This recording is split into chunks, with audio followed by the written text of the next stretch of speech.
So, I've completed, like, 2 main story planets again, and there's, still stuff for me to do, but I figure this time I'll make into Lore Episode 2, Eezo Boogaloo. There's still a lot of lore I need to read, and I do want to get through it, so I'm going to devote this one to getting through more of it, because I've sure picked up a lot of it through all the planets and quests and stuff that, comes along. There's a lot of it. So, let's just jump into that. Oh, I have levels first. Hang on. I forgot I had levels. Throw and lift are almost there. Barriers almost... I could get Master Barrier right away. Part of me really wants to do that. Yeah, let me perfect my barrier here. And then 23-second duration. That's really nice. And then also, doesn't this boost it? Over here. Strength and duration by 25%. And it regenerates, so that's really cool. Give me more immortality. Also, I want to up more first aid, because I do want to unlock Neural Shock, at least. Not that one. This button. Alright, so one more level I can get Neural Shock. I can't level up anyone else, because they're not in the party, right? I'm in the Normandy. Anyway, to the Codex, because it is glowing, and it's been glowing, and this... Oh my god, everything is glowing. Was there anything else primary? Oh, there was. So, non-sapient creatures... After the Geth secure a location... No, the Varan. They round up an... Varan are omnivores, with a preference for living prey. Originally native to the Krogan homeworld of Tuchanka, they are, like most life from Tuchanka, savage, clannish, and consummate survivors. They are pack hunters when vulnerable prey is readily available, and become scavengers when outnumbered or outclassed. They look like fish lizard dogs. Their supreme adaptability, vicious demeanor, and rapid breeding cycle have made them ubiquitous and dangerous pests on many worlds. Virtually everywhere the Krogan have been, Varan infestations have followed, wreaking havoc with the native ecology. The Krogan have had a love-hate relationship with Varan for millennia, alternately fighting them for territory and embracing them as treasured companions. They are dogs. To this day, Krogan raise them as beasts of war. One of the common subgenus of Varan has metallic silver scales, leading to the rather unusual nickname, fish dogs. So, yeah, it is like a lizard, fish, wolf thing. And yes, they help with hunting, and people can also eat them. Because I had to hunt them, and, they... on the colony, and they ate them. Weird. I don't know if I'd want one for a pet. The spines kind of put me off. Also, the weird patches of, like, exposed flesh-looking bits. It makes me uncomfortable. Let's see what humanity's got to offer. The home world and capital of humanity is entering a new golden age. The resource wealth of a dozen settled colonies and 100 industrial outposts flows back to Earth, fueling great works of industry, commerce, and art. The great cities are greening, as arcology skyscrapers and telecommuting allow more efficient use of land. Nice. Earth is still divided among nation-states, though all are affiliated beneath the overarching banner of the Systems Alliance. While every human enjoys a longer and better life than ever, the gap between rich and poor widens daily. As it is to do. Advanced nations have eliminated most genetic disease and pollution. Nice. Less fortunate regions have not progressed beyond 20th century technology and are often smog-choked, overpopulated slums. Sea levels have risen 2 meters in the last 200 years, and violent weather is common due to environmental damage inflicted during the late 21st century. The past few decades, however, have seen significant improvement due to recent technological advances. I mean, I'm not gonna lie, if the bottom of the ladder is 20th century technology, I mean, smog-choked and overpopulated is bad, but if the technology is still 20th century, that's not awful. Like, if that's the lowest rung. Granted, I'm sure there's probably lower, but... I mean... To 20... What is this? 21st century? 21st century person.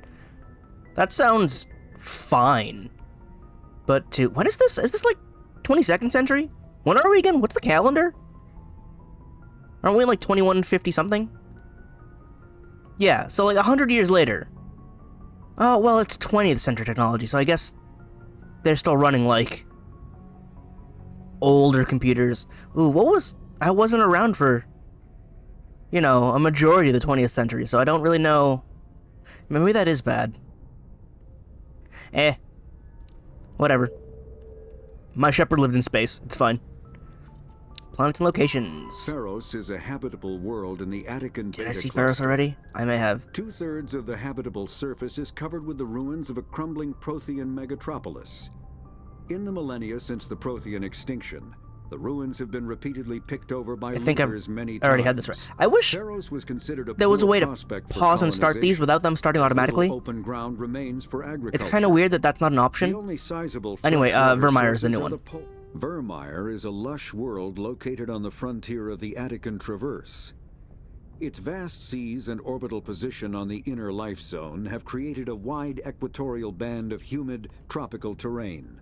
Sounds nice. Only the political instability of the region has impeded efforts at colonization. Never mind. Many times the Citadel has opened negotiations to settle Vermeer with various criminal gangs and petty dictatorships in the nearby terminus systems. All fell apart due to internal power shifts within the opposing parties. Good job. The Citadel has written off the colonization of Vermeer as impossible without significant political change. The terminus powers themselves are unlikely to ever settle Vermeer. Most lack the resources to support settlement of a virgin world, finding it more expedient to steal from their neighbors than build for themselves. Wonderful. I'm glad that politics is interfering with the colonization of what appears to be a tropical paradise planet. Alright, well, I guess it's just the equatorial band, but still. Great job, guys. Great teamwork. Ships and vehicles. What's new here? Faster-than-light drives use element 0 cores to reduce Can I- the mass of the ship, allowing Oh my higher God, I marked rates of all- acceleration. Why does space mark all entries as viewed? Why can't I start and pause the reading? That's actually... Why would you design it that way? Faster-than-light Shut up, I'm drives trying to use read. element 0 cores to reduce the mass of the ship, allowing higher rates of acceleration. Hang on. This effectively I don't know what raises to do. the speed of light Did it within read the all these mass too as effect well? field. Shut up. Yeah, it read everything. I don't know what I've read and what I haven't now. Awesome. Why? Oh, I'm mad. Oh, I'm mad. Faster-than-light Shut up! drives I use want to read it at my element own 0 pace. Or go. cores to reduce the mass of the ship, allowing higher rates of Sovereign. acceleration. Let's look at Sovereign. Sovereign is the flagship of the rogue Spectre's Sarin. It's the squid. An enormous dreadnought larger than any other ship in any known fleet, it is crewed with both Geth and Krogan. At 2 kilometers long, its spinal-mounted main gun is likely capable of penetrating another dreadnought's kinetic barriers. Hang on. with I a can't pay single attention. shot. Hang on. Back up. I'm gonna reload the save so I can look at my look at the codex again. I'm pissed that this happened. Give me a second. Okay. I've reset it. I'm glad my save was only like a minute earlier, but really, when I open a tab, it should not autoplay, and there should be an option to pause so it does not autoplay. I should be able to play when I feel like it. That's such a stupid system. I don't know anyone who would design something like this and think, that makes sense. Not to mention these ones don't have the narrator at all. So, it's inconsistent and non-functional. But anyway, ships and vehicles. Faster-than-light Ship drives classifications use is what I larger haven't listened to yet. warships are generally classified in one of 4 weights. Frigates are small, fast ships used for scouting and screening of larger vessels. Frigates often operate in wolf pack flotillas.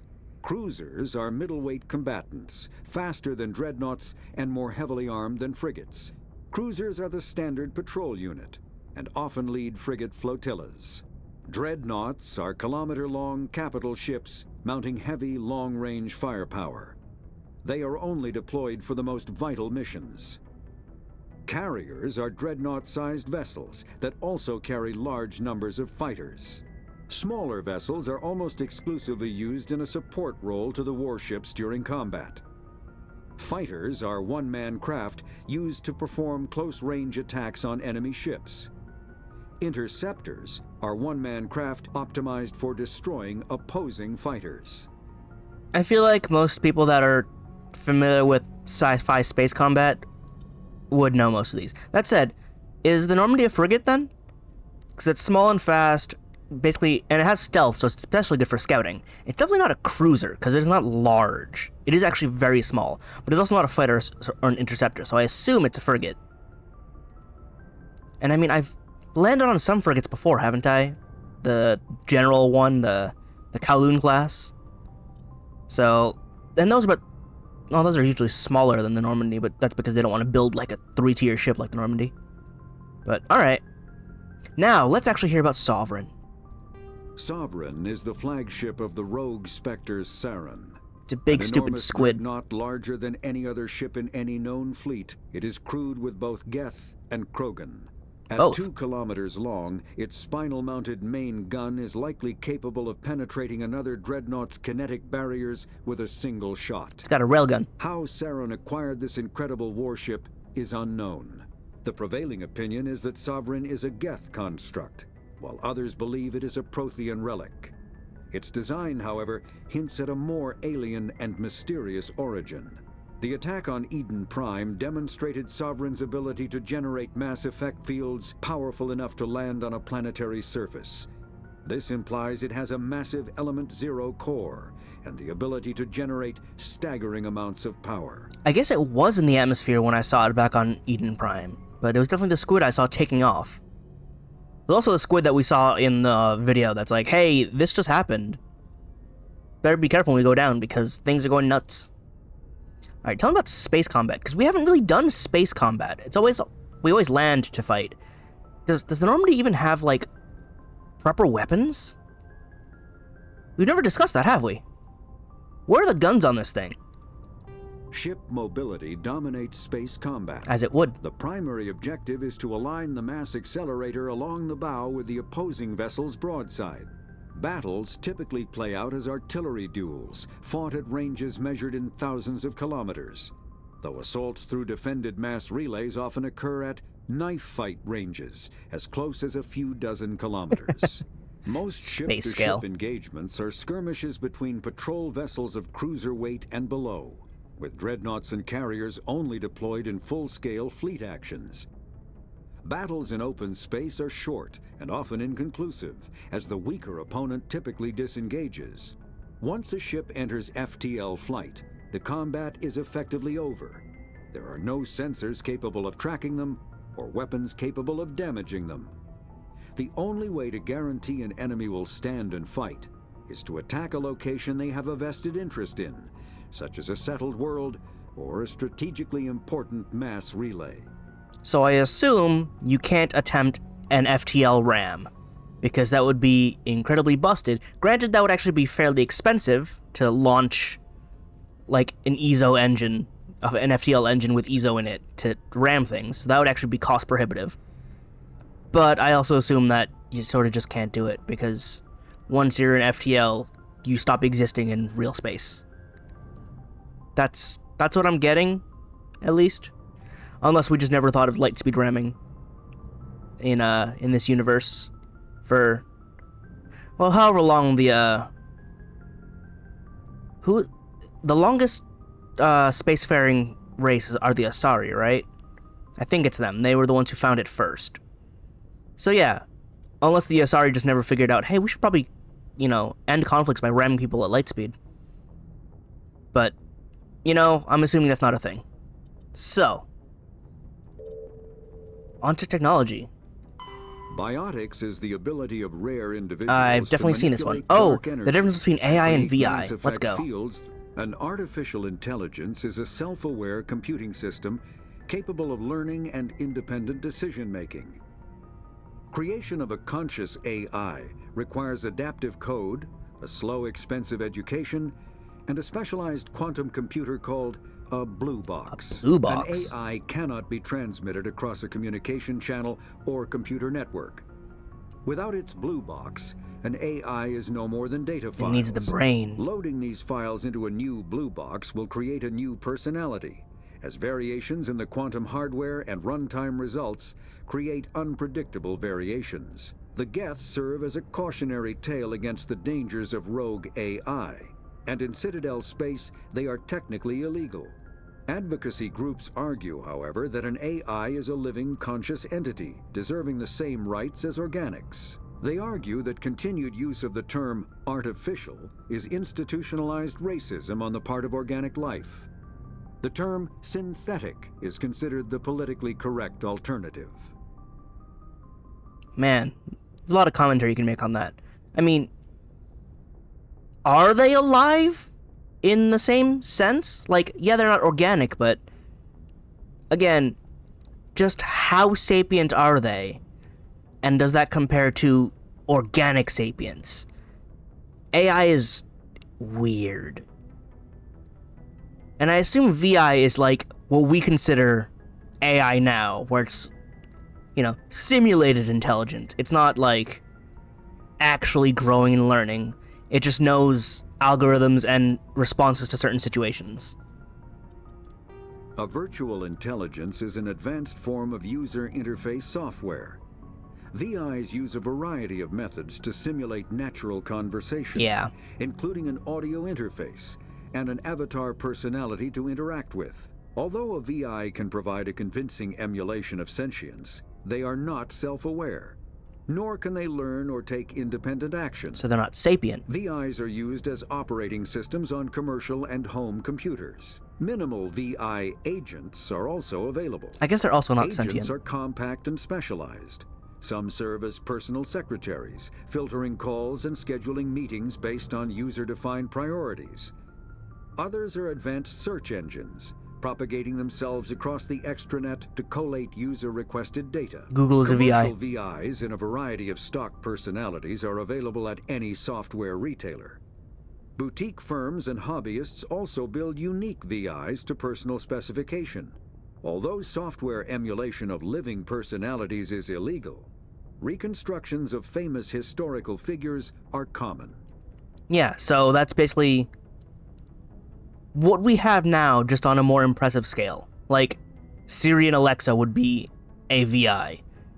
It gets input, is able to respond in a limited scope based on what functions it can access.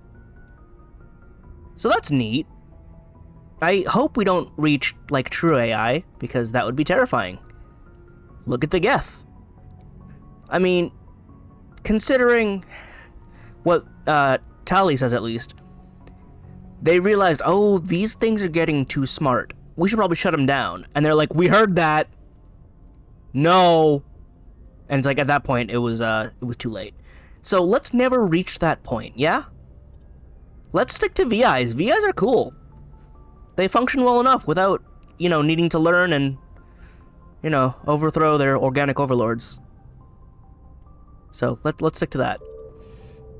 Alright.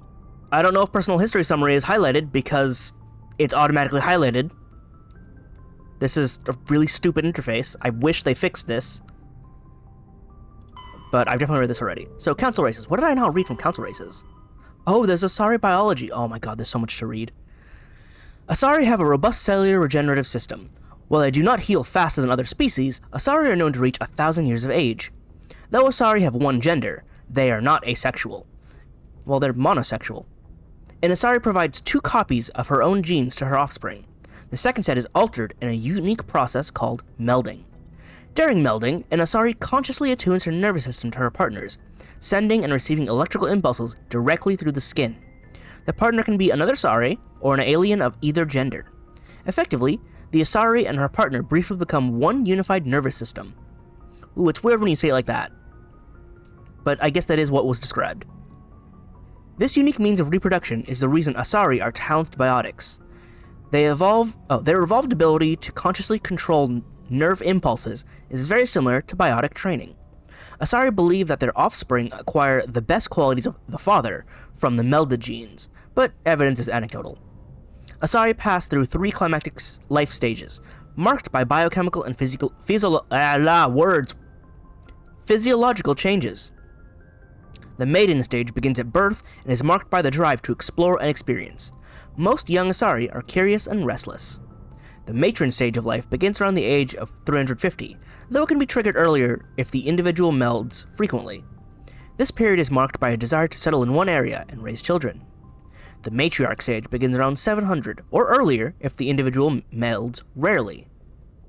Oh, melds rarely? Oh, how... That... What? How do these Pokemon evolve? That's probably not a good way to put it. Matriarchs become active in their community as sages and counselors, dispensing wisdom from centuries of experience. While each stage of life is marked by strong biological tendencies, individuals do make unexpected life choices.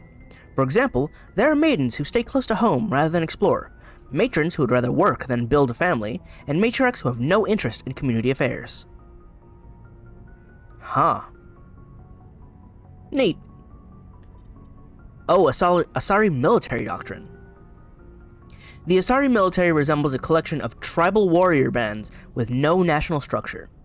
Each community organizes its own unit as the locals see fit, and elect a leader to command them. Units from populous cities are large and well-equipped, while those from farm villages may be only a few women with small arms. There is no uniform. Everyone wears what they like. The Asari military is not an irregular militia, however. Those who serve are full-time professionals. The average Asari huntress is in the maiden stage of her life, and has devoted 20 to 30 years to studying the martial arts. Asari choose to be warriors at a young age, and the education from that point is dedicated to sharpening the mind and body for that sole purpose. When they retire, they possess an alarming proficiency for killing. Huntresses fight individually or in pairs, depending on the tactics preferred in their town. One-on-one, a huntress is practically unbeatable, possessing a profound tactical insight, a hunter's eye, and a dancer's grace and alacrity. Biotics are common enough that some capabilities are a requirement to be trained as a huntress. Lack of biotic talent excludes a young Asari from military service. You gotta be able to be psychic if you want to kill people. While fluid and mobile, Asari can't stand up in a firestorm the way a Krogan, Turian, or human could. So humans are even hardier. They are the magic elf class. Or magic elf race. Where was I? Since their units are small and typically lack heavy armor and support weapons, they are almost incapable of fighting a conventional war, particularly one of a defensive nature. So Asari units typically undertake special operations missions. Like an army of ninja, they are adept at ambush, infiltration, and assassination, demoralizing and defeating their enemies through intense, focused guerrilla strikes. As a popular Turing saying puts it, the Asari are the finest warriors in the galaxy. Fortunately, there are not many of them. Oh man, could you imagine being disassembled by an entire race of, like, magic ninja? You can't stand up to that. It's like, alright, who are we fighting? I don't see the enemy. That's because they've already taken you out. I do like that the Turians are like, yeah, no, they're the best warriors. It's a good thing they don't like fighting, like us, because that would be dangerous. Alright, the Asari religion. The pantheistic mainstream Asari religion is Siari, which translates roughly as all is one. The faithful agree on certain core truths. The universe is a consciousness. Every life within it is an aspect of the greater whole, and death is a merging of one's spiritual energy back into the greater universal consciousness. Siarists don't specifically believe in reincarnation. They believe that spiritual energy returned to the universal consciousness upon death will eventually be used to fill new mortal vessels. Is that not reincarnation? Or is it just like, this energy is now a new being? It's recycling, not reincarnation, I guess? Still, neat that they think the entire galaxy is like a collective unconscious that they filter in and out of. Siari became popular after the Asari left their homeworld and discovered their ability to meld with nearly any form of life. This ability is seen as proof that all life is fundamentally similar. That makes sense? Siari priestesses see their role as promoting unity between the disparate shards of the universe's awareness. Before the rise of Siari pantheism, Asari religions were as diverse as their political opinions. How diverse is that? The strongest survivor of those days is the monotheistic religion worshipping the goddess Ethame. Like the Asari, the goddess cycles through triple aspects of maiden, matron, and matriarch. I still don't know what it means by were as diverse as their political opinions. How diverse were they? Because I feel like they weren't? But maybe they were soup? I don't know. Anyway, Solarians. Let's go see what these They're like gecko people? How would you describe them? Solarians are noted for their high-speed metabolism, which allows them to function on just 1 hour of sleep a day. That is an amazing power. Their minds and bodies work faster than most sapient races. They use sapient there instead of sentient. Gotta use it more consistently, making them seem restless or hyperactive. The drawback of this active metabolism is a short lifespan of around 40 human years. Oh, you don't live very long at all. Is that like... So, when humans entered their galactic stage, like here, they live to a comfortable 150. Is 40 the enhanced Solarian age? Like, did they only live 20 years before, then they went to space age, and they're like, hey, now we can live to 40, because we've advanced technology that much. Like, that's it? Well, granted, as a human that lives a human lifespan now, 40 seems super short, but I also process things at a human rate. If I process things at a Solarian rate, that's probably like, no, that's a long time. Solarians are amphibian haplodiploid egg layers. Unfertilized eggs produce males, and fertilized eggs produce females. Oh, so they are like geckos.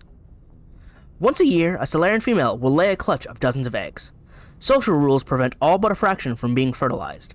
As a result, 90% of the species is male. Oh, really?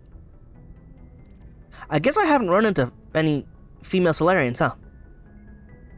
Not that I guess I'd be able to tell? I don't know. Solarians also have photographic memories and rarely forget a fact. They also possess a form of psychological imprinting, tending to defer to those they knew in their youth. Solarian hatching is a solemn ritual in which the clan Delatras, matriarch, isolates herself with the eggs. The young Solarians psychologically imprint on her and tend to defer to her wishes.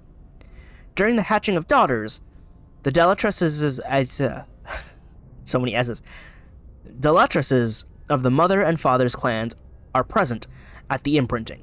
This ensures the offspring have equal loyalty to both, ensuring the desired dynastic and political unity. Oh. Weird. You guys are weird. I kind of wish we had a Solarian in the party, though, so I could, like, chat with him. Like, of the 3 council races, we don't have a Team Solarian. We have a Turian representative, and we have an Asari representative. We even have a Krogan representative. And Tali's the only Quarian I've seen in the game so far. Alright, Solarian Special Tasks Group. Solarian intelligence field agents are grouped into an organization called the Special Tasks Group. STG operators work in independent cells, performing dangerous missions such as counterterrorism, infiltration, reconnaissance, assassination, and sabotage. You guys sound cool. The STG is a proactive organization, puncturing worrisome trends before they become movements. At any time, a dozen groups are operating covertly within the lawless terminus systems, sowing dissent amongst the various factions. Civilian analysts also note how troublesome hinge point individuals in Terminus frequently meet unexpected deaths. Oh, you guys are like cyber assassins. STG operators are feared throughout the galaxy for their clear-eyed, remorseless practicality. They are willing to do whatever it takes to achieve their mission, even if it kills civilians or results in the team's own destruction. In many ways, they are akin to the Council Spectres. Yeah, I'm not a fan of the, well, the civilians are in the way, so oops. Recently, a number of STG cells have been redeployed from the Solarian Union. It is assumed they are in the Terminus and Attican Traverse, investigating reports of Geth activity beyond the Perseus Veil. Yeah, I guess there would be more STG units than, Spectres, huh? But the fact that they're basically the same as Spectres is interesting. Turian biology. The Turian homeworld, Palaven, has a metal-poor core, generating a weak magnetic field and allowing more solar radiation into the atmosphere. To deal with this, most forms of life on Palaven evolved some form of metallic exoskeleton. Oh, to protect themselves. Their reflective plate-like skin makes Turians less susceptible to long-term, low-level radiation exposure, but they do not possess any sort of natural armor. A Turian's thick skin does not stop projectiles and directed energy bolts. It just prevents radiation. Still cool. Although life on Palaven is carbon-based and oxygen-breathing, it is built on dextro amino acids. This places the Turians in a distinct minority on the galactic stage. The Quarians are the only other known sapient dextroprotein race, the food of humans or Solarians who evolved in levo-amino acid-based biospheres, will at best pass their Turian systems without providing any nutrition. At worst, it will trigger an allergic reaction that can be fatal if not immediately treated. Oh. So, I guess not share biology, but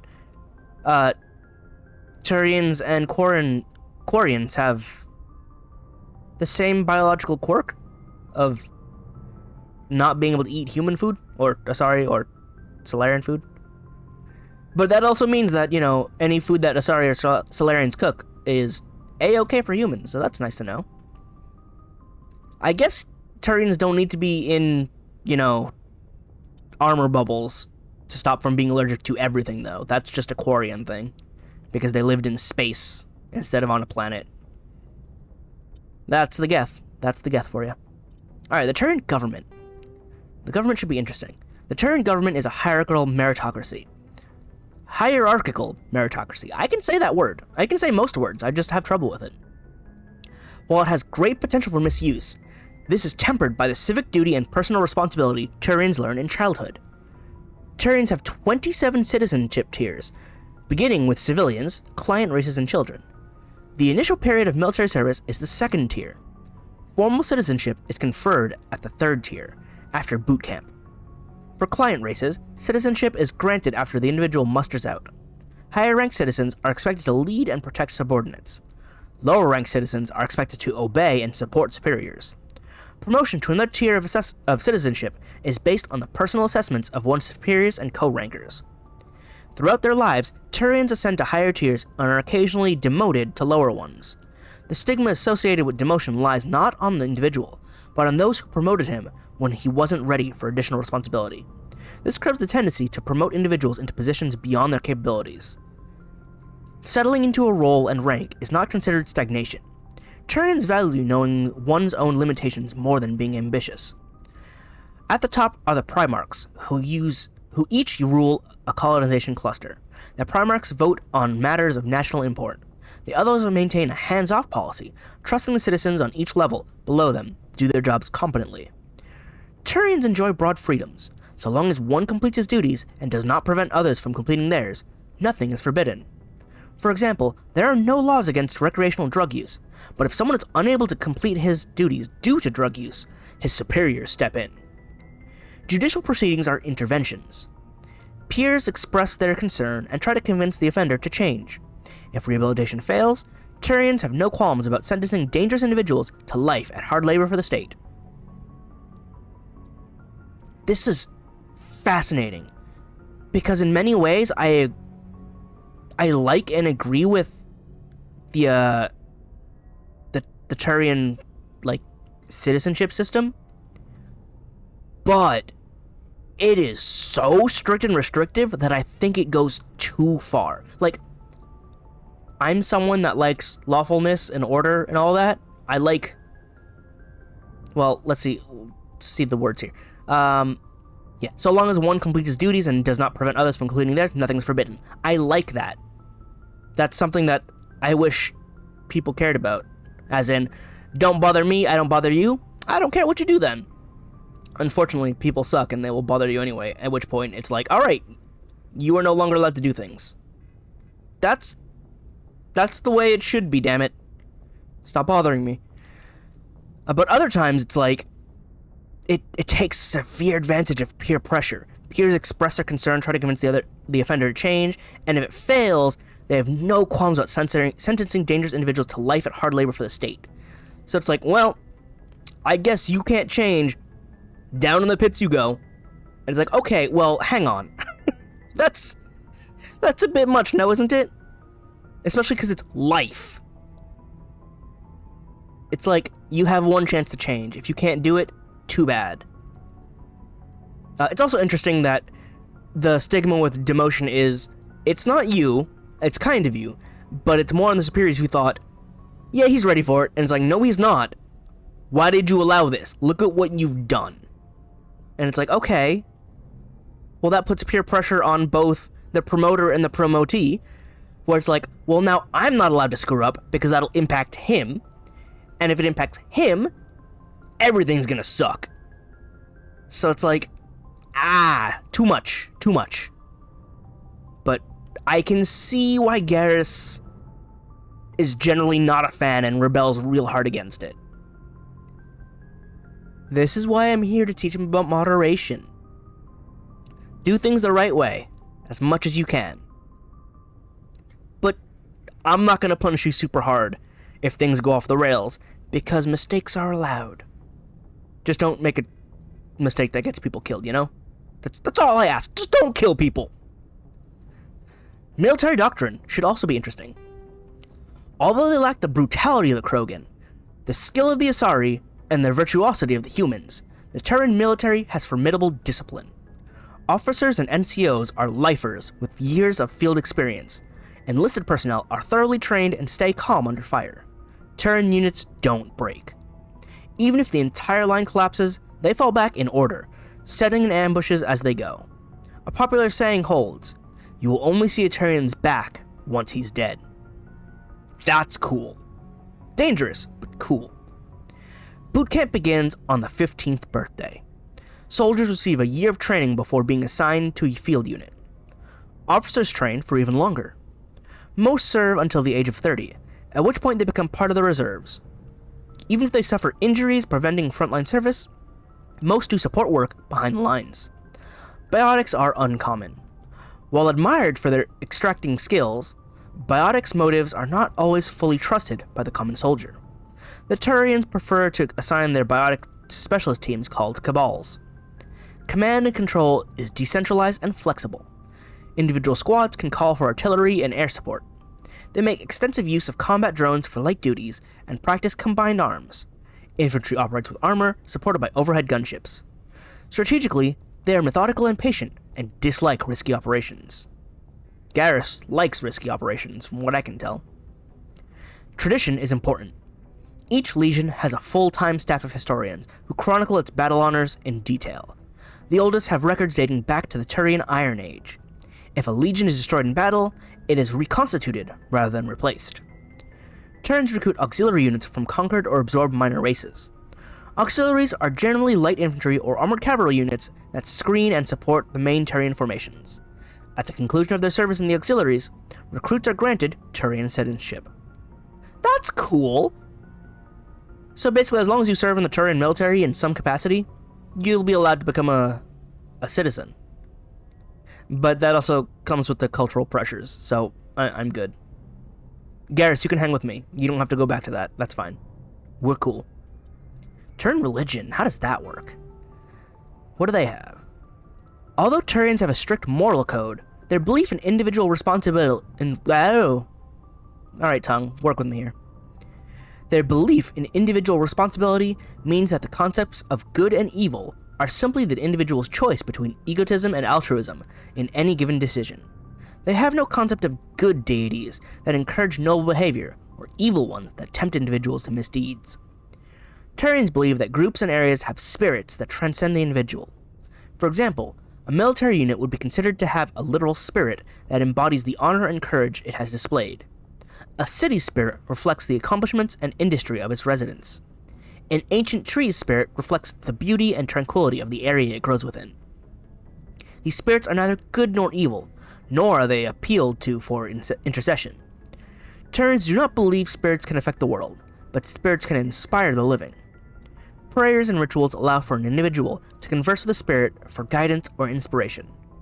For example, a Turian who finds his loyalty tested may appeal to the spirit of his unit, hoping to reconnect with the pride and honor of the group.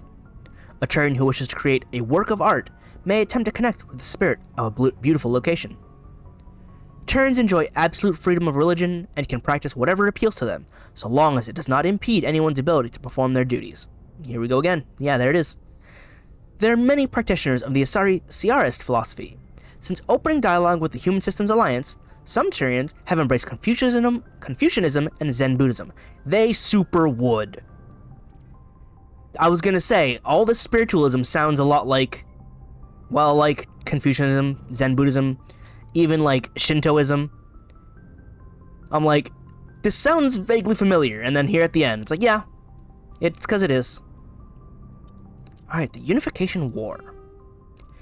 At about the time the Solarians and Asari were forming the Council, Turians were embroiled in a bitter civil war. The Unification War, as it was later named, began with the hostilities between the colonies furthest from the Turian homeworld, Palaven. These colonies were run by local chieftains, many of whom had distanced themselves from the hierarchy.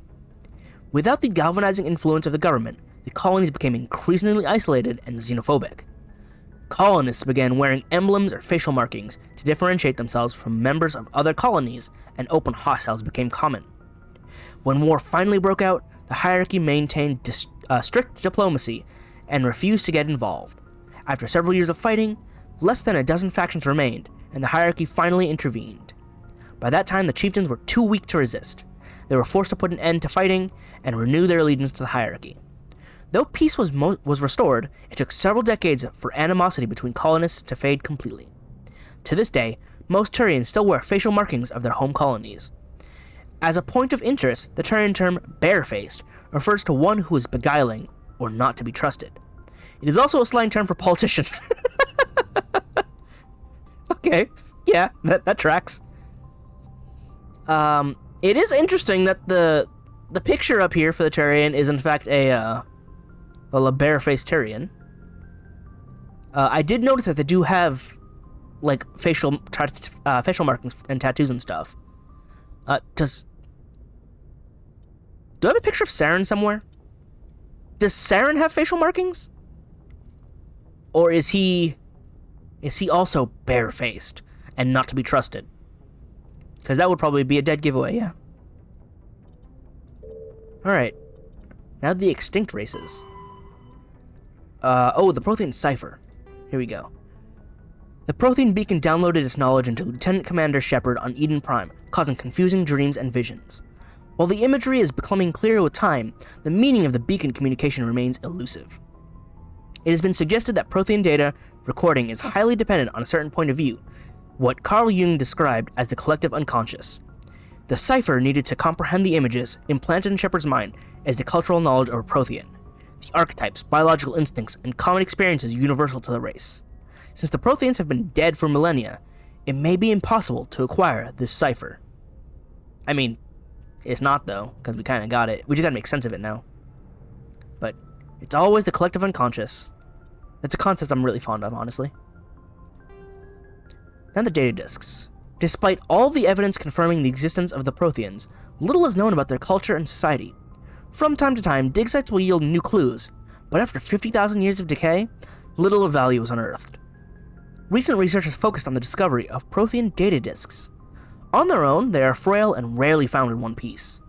Occasionally, however, an intact disk will be discovered within a console or reading device. To date, over 36 disks have been recovered, and a few of those have been restored to the point where researchers can begin analyzing them. Though it may be some time before the scientists discover a way to transfer the data off the disks, they are currently considered the most tangible leads for learning more about the Prothean culture. I found 6 out of 7 apparently, so, that's half a dozen right there. Oh, the Mars ruins, right. After 20 years of manned research outposts and nearly a century of robotic exploration, the European Space Agency's Lowell City became the first permanent settlement on Mars in 2103. Within a decade, the United States and China had founded permanent settlements as well. The South Polar region of Promethei Planum developed a Bermuda Triangle reputation. Satellites detected intermittent mass concentrations and magnetic field drifts. In 2148, prospectors working near Deseto Crater discovered an underground complex, a Prothean observation post. The odd phenomena were generated by the operation and discharge of a mass effect core, struggling to function despite 50 millennia of neglect. Earth was electrified by the news. Humanity was unequivocally not alone. While courts battled over who owned the ruins, the international scientific community coordinated a massive effort to access, translate, and interpret the databanks recovered from the facility. The facility proved to be a bioscientist observation post, built when Homo sapiens were first evolving on Earth. While the motives of the Protheans are not certain, translated records indicate that facility was in regular communication with the automated observation platforms in Earth orbit and on the lunar near side. The half-dozen Mass Effect spaceships found in the facility were presumably used for first-hand observation. Wow, that's a lot to discover on Mars. That's actually crazy. No wonder humanity was catapulted so far into the future. Like, that's a lot to find. And it's like, hey, we found aliens, they were studying us. Also, look at all this tech and info that we have on both us and them. That's crazy. Alright, non-council races. Geth armatures, did I read this one? I didn't read like any of the Geth stuff, huh? Armatures are giraffes. I mean, quadruped all-terrain heavy weapons platforms akin to the armored fighting vehicles of other races. Geth being synthetic intelligence, armatures are not crude vehicles, but intelligent entities capable of independent decision-making and learning. They are not very fast at moving, though. Armatures are equipped with heavy kinetic barriers. Their main cannon, mounted on the articulated head turret, appears to be a highly efficient conventional mass accelerator. Oh, it's a railgun. It is capable of firing anti-personnel and anti-tank modes. Some armatures carry drones into battle, presumably for reconnaissance purposes. Others host a swarm of insect-sized repair microbots. There is no period at the end of the sentence, and it bothers me. So are the insect-sized microbots also, like, Geth intelligence, or are they, like... And the drones, are those also intelligent, or are they, like, pet-level synthetics? How does that work? I'm confused. I want to know how that works.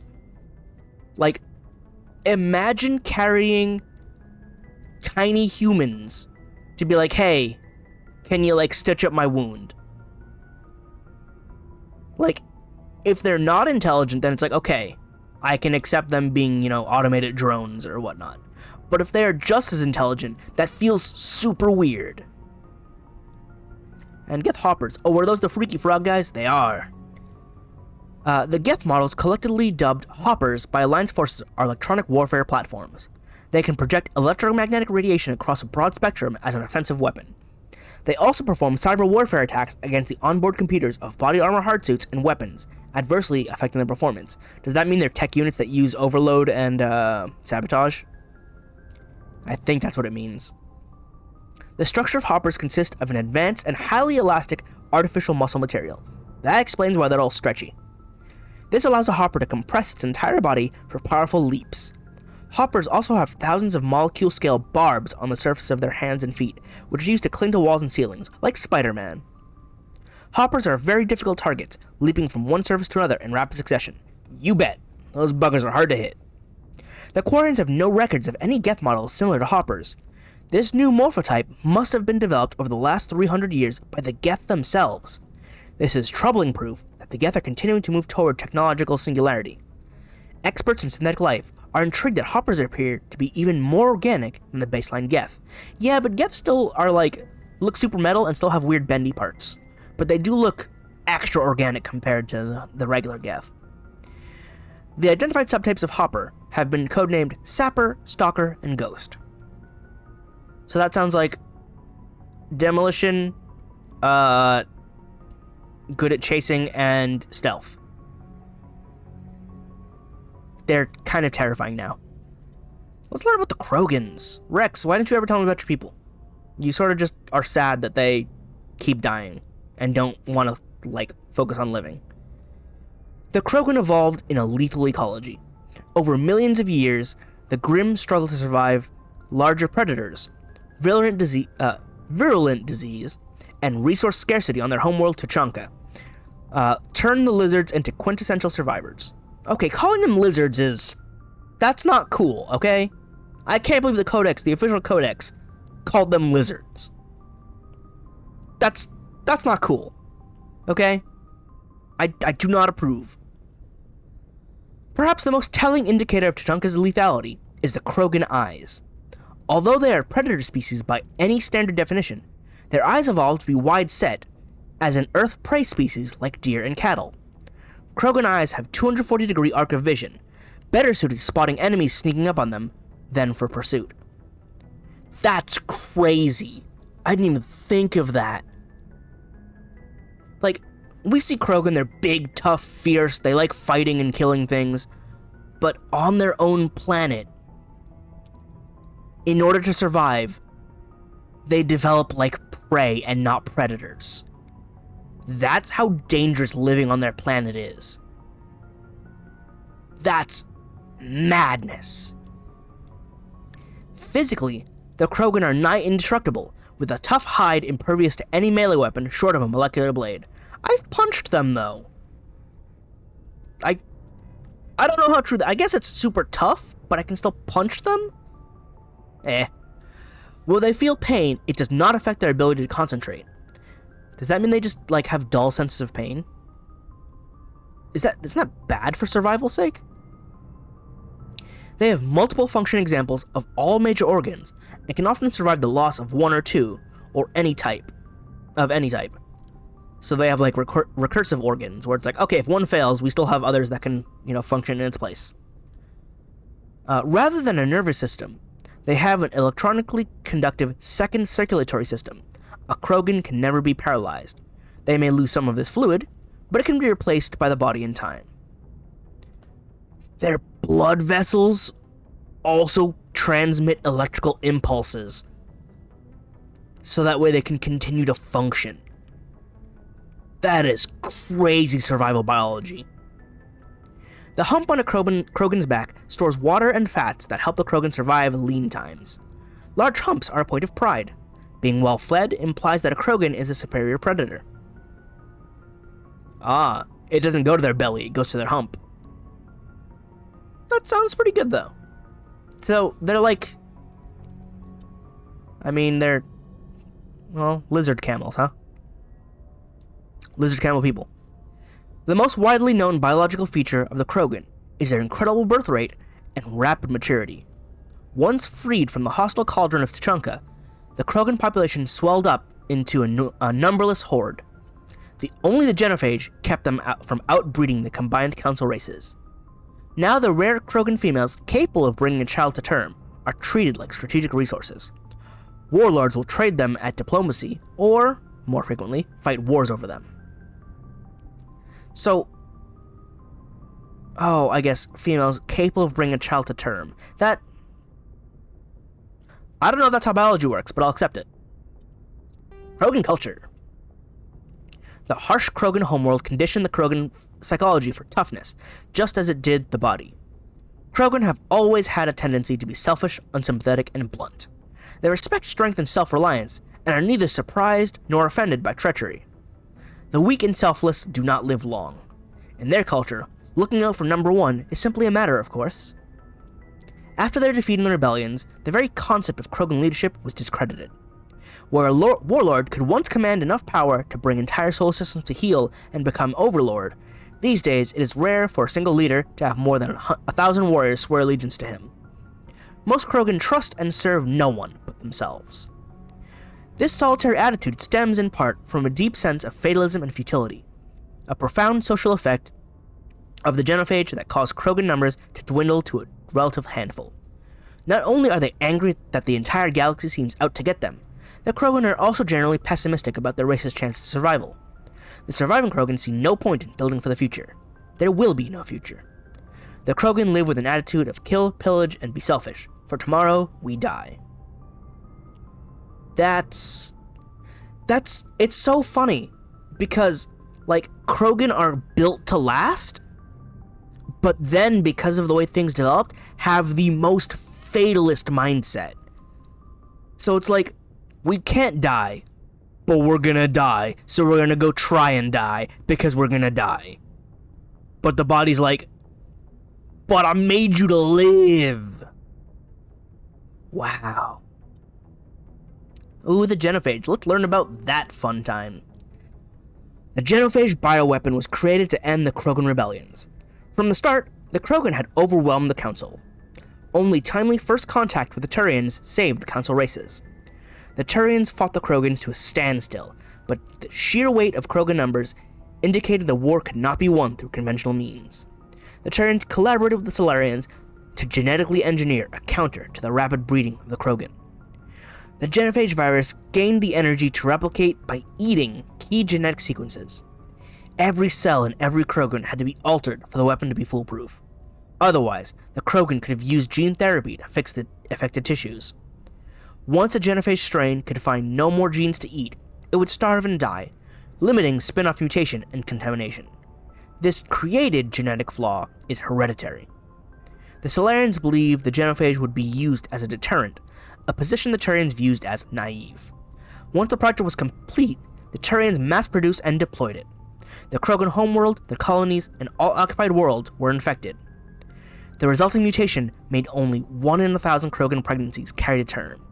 It did not reduce fertility, but offspring viability.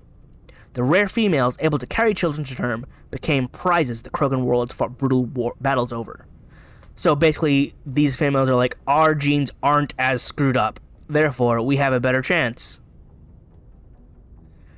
The Krogan are a shadow of their former glory. While the rebellions took place centuries ago, they are constantly reminded of the horror of the genophage and their inability to counter it.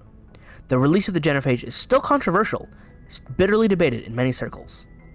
Yeah, I'm sure, like, the Solarians made it and believed it would be a deterrent, so it's like, hey, stop, or we're gonna sterilize you. And the Turians are like, lol, don't do that, just hit him with it, there's no time. So the Turians are like, no, it's time to bring the hammer down. There's nothing stopping them now. Bye. All right. Oh my god, everything on the Quarians too. All right, military doctrine for the Krogan. Traditional Krogan tactics were built on attritional mass unit warfare. Equipped with cheap, rugged gear, troop formations were powerful but inflexible. Command and control was very centralized. Soldiers in the field who saw a target contacted the commanders behind the lines to arrange fire support. Since the genophage, the Krogan can no longer afford the casualties of the old horde attacks. The Battlemasters are a match for any 10 soldiers of another species. To a Battlemaster, killing is a science. They focus on developing a clean, brute force economy of motion that exploits their brutal strength to incapacitate enemies with a swift single blow of overwhelming power. This change of focus from mass unit warfare to maximal efficiency has increased employment demand in the fields of security and muscle for hire. Due to the unsavory reputation of the Krogan, most of these jobs are on the far side of the law. Battlemasters are not spit and polish, but they do believe in being well armed and equipped, preferably with a gun for each limb. They are callous and brutal, but methodical and disciplined. They use any means at their disposal to achieve their goals, no matter how reprehensible.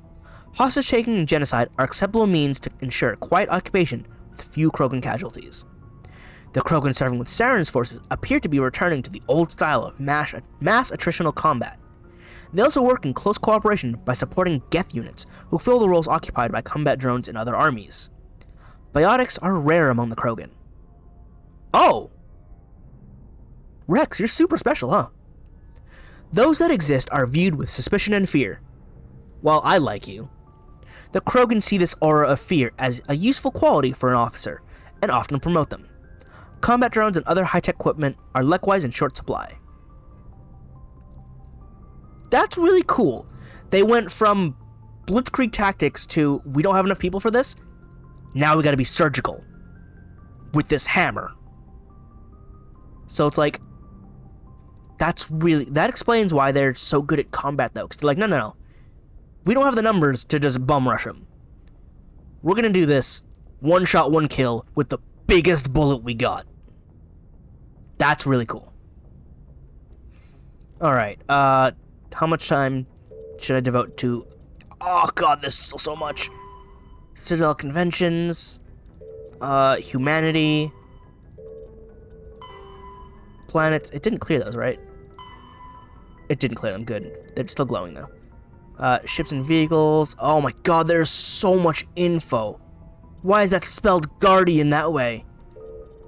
Technology, biotic amps, biotic... I want to learn about biotics. Let's go with that one. Biotic implants and amplifiers only provide the potential to create coherent mass effect fields. Whether biotics can actually do so is largely determined by their training. Biotics must develop conscious control over their nervous system, sending specific electrical impulses to the element 0 nodules embedded in their nerves. They are taught to use their implants and amps with biofeedback devices and physical mnemonics. Specific gestures or muscle movements fire the proper sequence of nerves to activate a certain skill. I like that a lot. I like when it's like, yeah, all those, chants or those hand movements, those hand signs, those are there to cast spells because it's a mental shortcut. To be like, this is the outcome I want. I associate it with this. Therefore, do this, brain fire off those neurons, and this is the outcome I wanted. So when I thrust my hand forward and think, push, then I'm able to use, a biotic throw, because that is what I associate with that entire motion and action. I wonder then, does anyone, think, I just want to do a Kamehameha? So they do the whole thing, and that's how they get their biotic throw. And it's like, isn't that excessive? I don't care, this is how I do it. This is what my brain associates, and this is what I'm going to do to fire off this biotic power. Kinetic Industries pioneered biotic training with a biotic acclimation and temperance training program. Though BOT did not achieve the desired results, many techniques taught are still used today. Many human think tanks are trying to develop some form of biotic super soldier. Most are benign efforts to create more flexible troops. Others, less publicly known, are unapologetic attempts to create Nishan supermen. Okay, but while that's, while some are less humane, it would still be super cool to have biotic supermen. That would be really cool. What else do I got? I've already seen that one. Oh, there's so much Quarian to go over as well. There's still so much. Am I gonna have to have a part 3 for lore? Because there's still a lot to look at. Planet's location, this is new, isn't it? Well, it's open now. Arcturus Station is the gateway to Sol, a 5-kilometer diameter Stanford Torus-type space station at the trailing Lagrange point of the gas giant Themis. Construction on the Arcturus Station began in 2151 and concluded in 2162.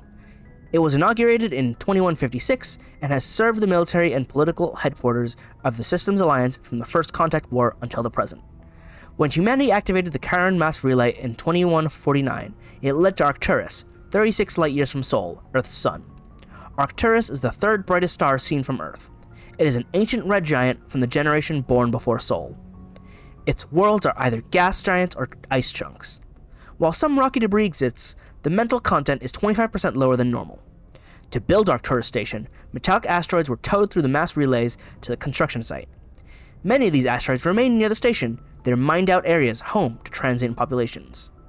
With the expense of bringing construction materials to the system, into the system was acceptable due to its strategic value. With 3 primary mass relays in addition to the secondary one to Sol, Arcturus is a major communications and military choke point. The Alliance First Fleet is based in Arcturus, where it can guard the gates to Sol and react to incursions in the 3 connected clusters. The station also hosts the Systems Alliance Parliament and the Systems Alliance Military General Headquarters. Its permanent population is approximately 45,000. Arcturus is actually from the Galactic Halo, one of a cluster of 52 stars that are crashing through the disk of the galaxy. In 1 billion years, Arcturus will be sailing through the depths of extragalactic dark space.